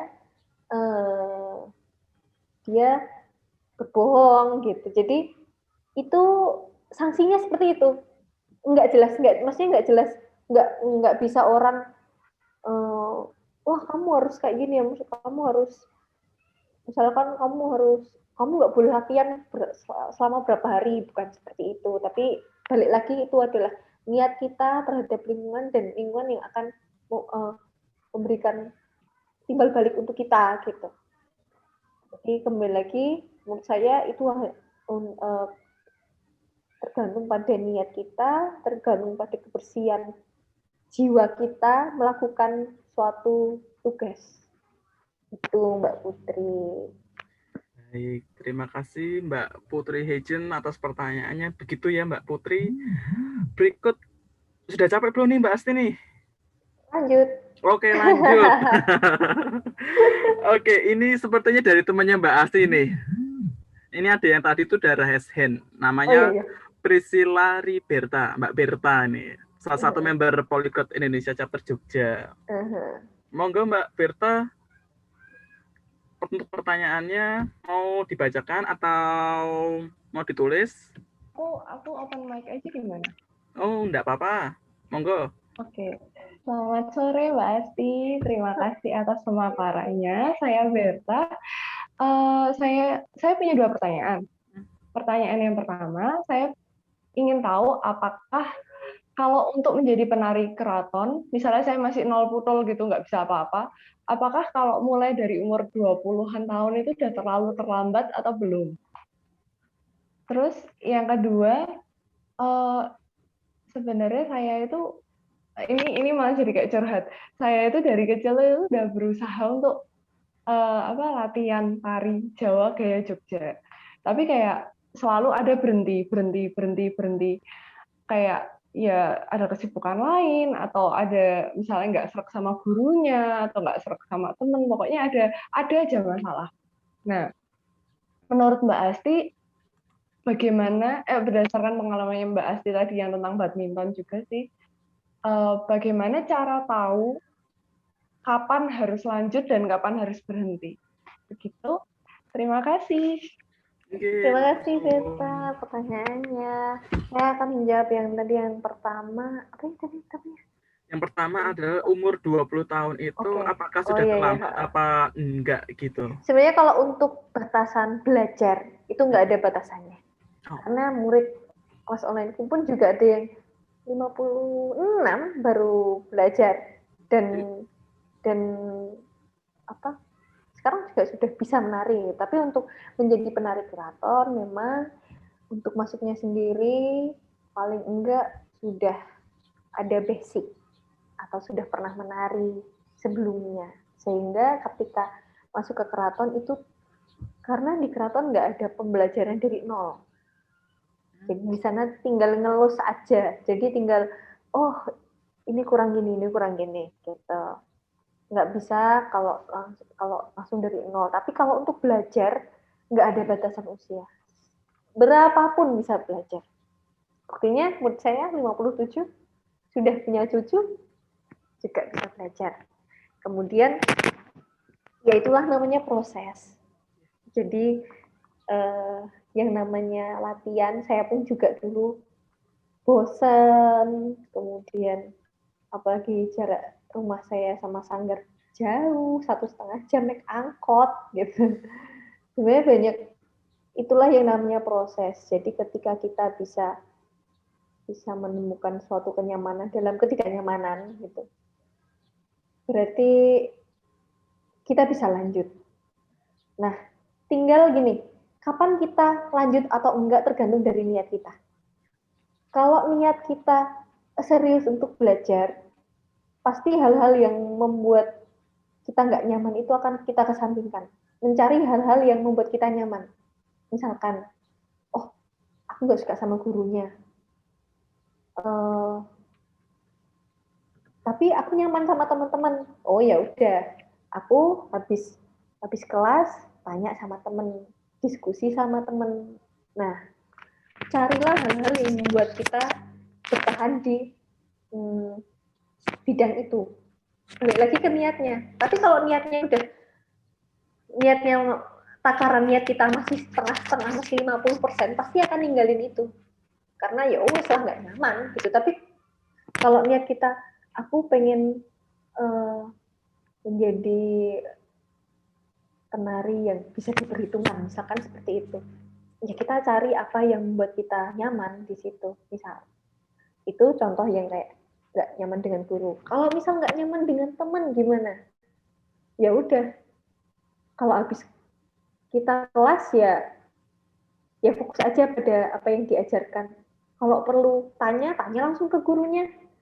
Kalau dua-duanya nggak nyaman, pindah ke lain tempat, cari lingkungan yang memang membuat kita nyaman. Jadi kapan kita berhenti dan kapan kita lanjut itu tergantung dari berapa persen niat kita.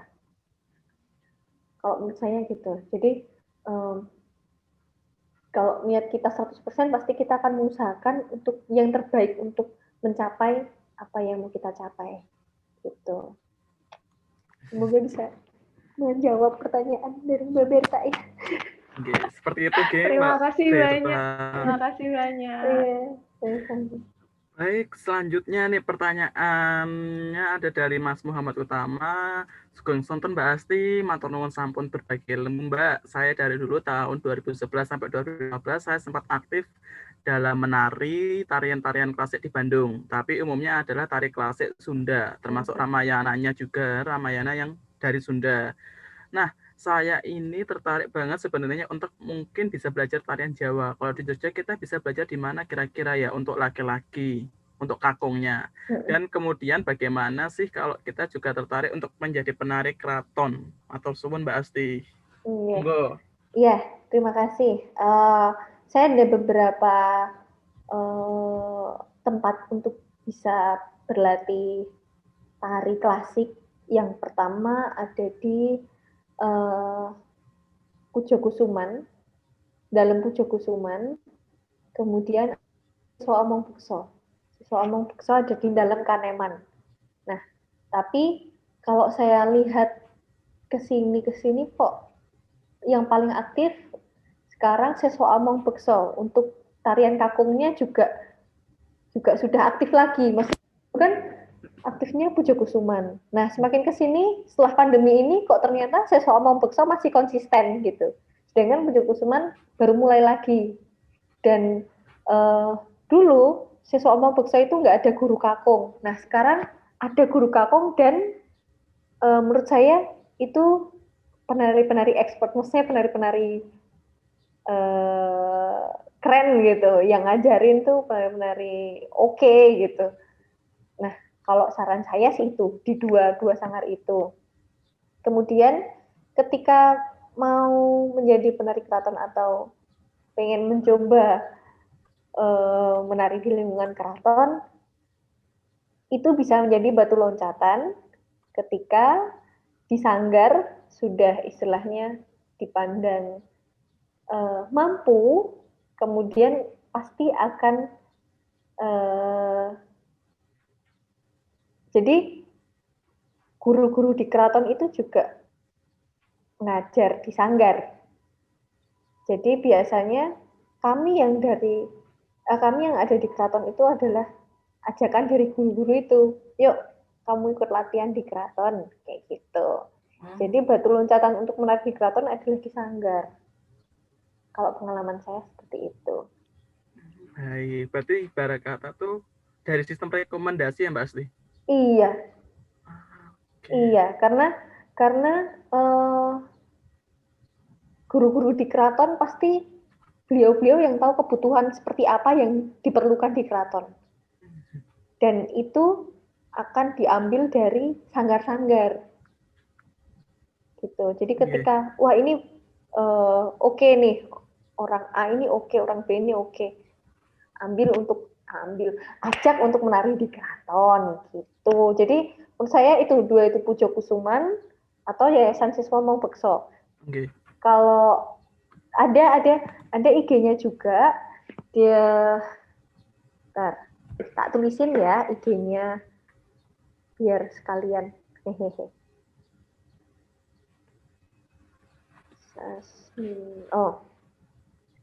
Sasminto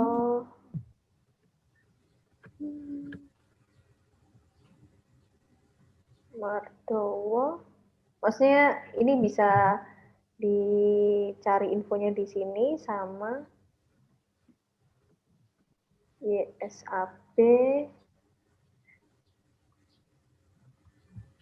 official gram. Nah, kebetulan ya sama promosi ya kan. YSAB ini udah sangat saya gitu. Jadi saya ini dari situ gitu. Yang akhirnya membawa saya sampai ke sini ya dari situ. Baik, berarti itu ya Mas Muhammad Utama, silahkan buka Instagramnya di Sasminto _Mardowo dan YSAB _official gram. Gitu. Baik, ini nih pertanyaan terakhir nih Mbak Asti. Dari Mas Dimas Angga, Mas Dimas Angga.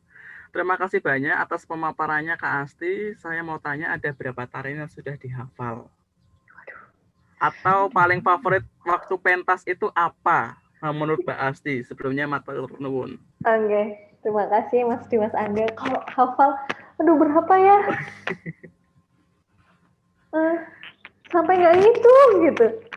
Apalagi tarian-tarian yang memang apa ya, kayak sering banget dipentaskan, misalnya kayak Gule Ayun-Ayun, Pugiastuti, ya itu udah di luar kepala itu, soalnya setiap pentas itu karena itu tarian-tarian buat buka kayak gitu biasanya. Nah, tapi aku akan jawab yang paling favorit aja.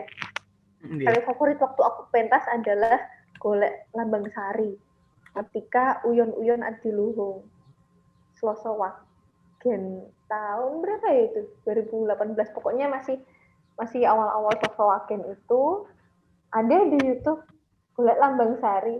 Kenapa menjadi favorit saya? Karena itu pengalaman banget buat mencapai di tarian itu gitu. Jadi tarian Golek Lambang Sari itu waktu itu tarian tunggal yang tarian golek yang dibawakan tunggal di keraton. Sebelumnya ketika kita nari golek pasti bertiga, berlima, itu sendirian gitu. Dan jadi Uyon-Uyon Sosowage itu adalah menjelang hari kelahiran Sultan di Slosowage. Nah, malamnya itu ada uyon-uyon kayak pagelaran, kayak konser karawitan gitu, tapi sekarang konser karawitannya ada tariannya gitu. Biasanya kayak bedoyo, serimpi itu kan berkelompok. Nah, ini golek. Golek itu sendirian gitu. Istilahnya semua mata tertuju padaku.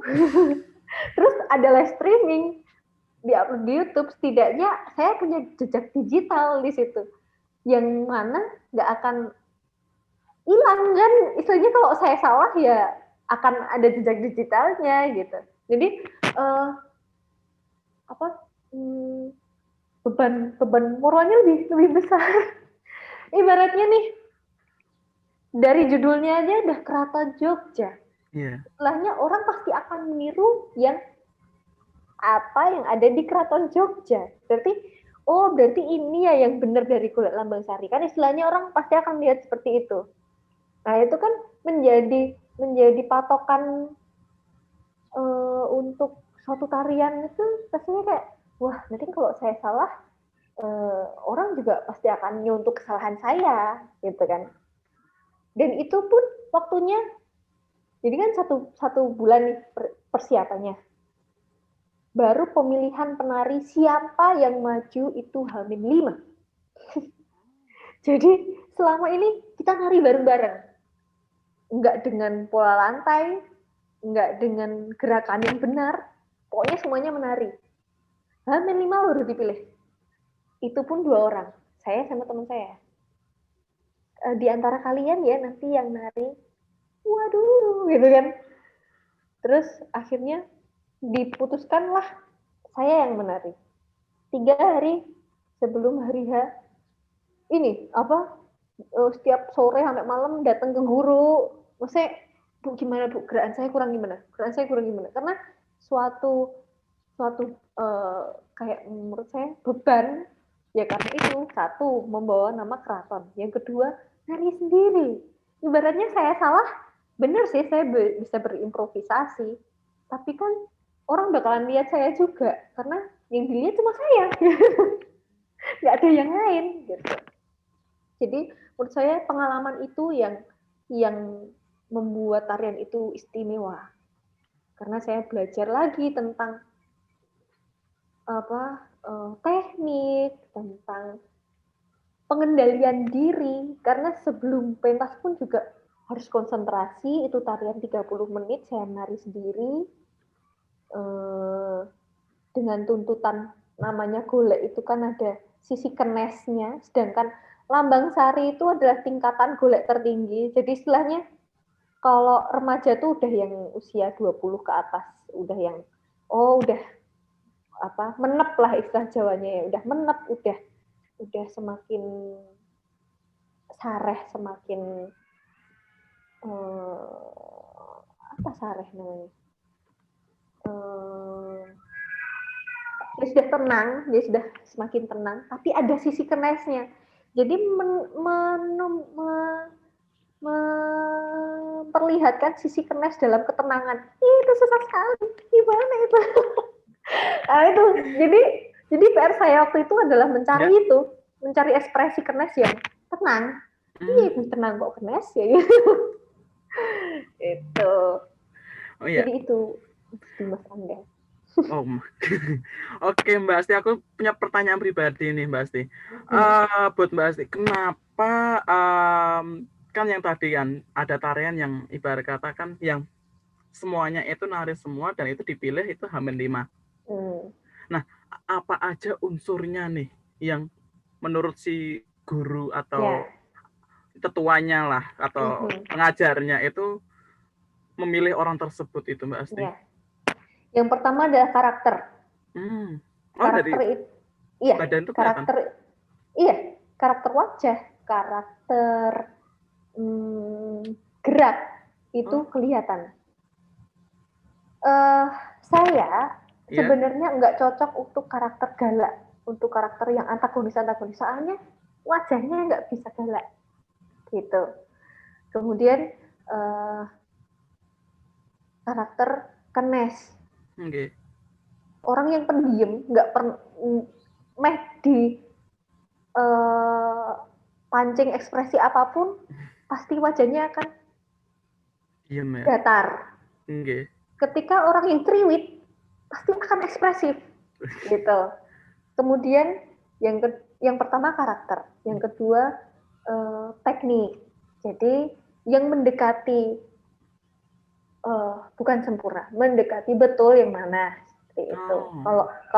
Kalau itu dari guru Asti kemarin, jadi kan pilihannya 2 nih. 2 tuh koyo mbok 3 ya kan biar ada pertimbangan lagi. Nek 2 ini kompetitif banget ya. Gitu. Terus apa sih yang asik waktu itu juga tanya. Ternyata itu yang pertama karakter dan yang namanya golek itu adalah tarian yang istilahnya orang lihat aja seneng gitu katanya. Orang lihat nggak perlu lihat semuanya, lihat sekilas aja seneng gitu. Jadi gimana caranya penari untuk menampilkan sisi itu? Nah, katanya gitu. Nah, itu pun juga sampai jadi malamnya pentas, sorenya jam 3 saya masih di tempat guru. Bu, ini gimana, Bu? Bu, ini ekspresinya gimana, Bu? Yang ini part ini gimana, Bu? Kayak gitu-gitu. Masih mencari karena sebenarnya kalau untuk mencarinya tuh nggak ada habisnya kan ya. Iya, benar. Cuma waktu itu ya setidaknya saya mendekatilah apa yang diinginkan gitu. Itu pun juga habis pentas udah bagus tapi ditambah lagi ya besok kelasnya. Oh iya sih. Kayak masih kurang aja. Ya itu namanya proses, pasti akan ada kritikan, pasti akan ada masukan gitu. Baik. Sebelumnya terima kasih Mbak Asti atas menjawab semua pertanyaan dari teman-teman maupun dari pertanyaan saya. Satu lagi nggak? Ini boleh. dari Kaladeo Petrananda. Nggih, monggo. Menari kakak terasa capek nggak? Nah, ini teknik ketika kami menari. Jadi kami pernah menari budaya Semang itu harusnya 4 jam, tapi disingkat menjadi sekarang 2 jam saja. Oh. 2 jam saja. Kenapa Mbak Asti? Karena ya mengingat sekarang tidak seperti dulu. Dulu ketika orang menjadi konsen menjadi penari dan dalam tari pasti mempersembahkan hidupnya full untuk tari. Kalau sekarang enggak, sekarang orang punya kegiatan lain, punya kerjaan, punya aktivitas lain yang mana mempengaruhi dari kondisi di keraton pun juga semuanya serba ya yang penting intinya dapat gitu. Waktu itu nari 2 jam dan malah nggak capek. Yang dirasakan adalah recharge, habis itu sehat kayak habis olahraga, seger gitu. Nah, yang kuncinya apa? Save energy. Di mana kita harus mengeluarkan 70% tenaga, di mana harus 30% tenaga. Jadi nggak semuanya 100%. Ketika semua 100% itu akan capek dan akan nggak sampai selesai pun juga udah tumbang kali itu penari gitu kan. Jadi ada saatnya 70%, ada saatnya 30%, ada 50%. Jadi kita harus tahu di mana dari awal jangan langsung 100% dikeluarkan. Lemes nanti sampai akhir. Jadi 70 dulu, 60 kurangin, 50 nanti naik lagi kayak gitu. Jadi bagi-bagi energi yang harus dilakukan adalah itu. Berarti harus ada tingkatannya ya Mbak Asti? Iya, jadi kita nggak bisa nari semuanya full power. Harus ada istilah Jawanya kendo kenceng. Hidup pun juga harus kendo kenceng, nggak bisa kenceng terus. Ada kalanya kita harus turun lagi, kita harus refleksi diri lagi, baru kita gas lagi. Leres, mantap tenan ini pembahasannya Mbak Asti ini. Oke, karena waktunya sudah habis nih Mbak Asti. Iya, sekali. Oke, di akhir sesi ini karena pertanyaannya sudah semuanya, kita akan mengadakan sesi foto bersama dengan peserta. Monggo buat teman-teman yang di sini silakan open cam-nya biar kita posting di Polyglot Indonesia gitu. Monggo teman-teman silahkan diaktifkan kameranya Mas Muhammad Tama, Kak Citra, Mbak Leni, Mbak Berta, Kak Putri, Kak Stefanus, Kak Tias, Kak Dimas Angga. Silahkan monggo.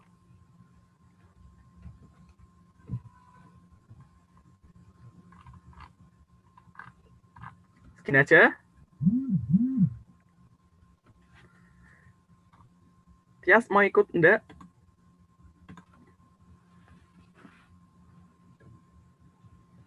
Oke, tidak ada jawaban. Oke, mungkin sepertinya screen ini aja. Oke, sebelumnya saya hitung buat fotonya. Mau senyum dulu atau Fiona? Ya, senyum dulu. 1, 2, 3. Sekali lagi, sebentar. 1 lagi, monggo. 1, 2, 3. Oke, cukup. Sebelumnya terima kasih Mbak Asti buat masukannya atau atas pemaparannya, atas ilmu barunya terhadap filosofi tari yang dulu itu berpikiran bahwasanya seorang penari itu hanya menghafal gerakan saja, ternyata itu ada unsur-unsur yang bisa dilakukan di dalam kehidupan sehari-hari. Nah, bagi teman-teman yang ingin menghubungi Mbak Asti langsung, boleh nggak Mbak Asti? Boleh banget, monggo. Kita bisa sharing. Aku terbuka untuk kita sharing. Atau mau itu apa namanya les privat sama Mbak Asti? Oh iya, bisa banget, monggo. Bisa DM saya. Jadi, bisa DM saya untuk tanya apapun tentang tari, tentang budaya gitu. Aku terbuka banget untuk kita sharing. Tapi kalau untuk sudah menjurus ke, ini kok agak kemana ini? Udah nggak tak balas gitu. Monggo bisa DM saya. Pasti akan saya balas ketika itu berbicara tentang tari, tentang kesenian. Kita bisa sharing. Baik, sebelumnya terima kasih teman-teman yang sudah hadir di acara Polyglot Indonesia Chapter Jakarta di tema filosofi kopi. Semoga teman-teman bisa filosofi tari, Bapak. Ya, filosofi Kamu kayaknya perlu kopi. Iya nih, dari tadi saya tuh filosofi kopi mulu. Iya. Saya butuh ngopi nih dari tadi ini. Kode nih sebenarnya. Agendakan Mbak Asti. Yuk, gas. Filosofi tari ini. Semoga teman-teman bisa mengambil hikmah dan pembelajaran dari Mbak Asti dan dari pertanyaan-pertanyaan itu. Semoga bermanfaat dan sampai jumpa lagi, ketemu di event-event berikutnya di Polyglot Indonesia ataupun mengikut teman-teman yaitu Polyglot Indonesia chapter-chapter yang lainnya. Terima kasih teman-teman yang sudah hadir. Selamat sore, selamat beristirahat, selamat berakhir pekan. Sugeng sonten. Wes. Terima kasih Mas Chan, terima kasih teman-teman semuanya. Sampai bertemu di lain kesempatan.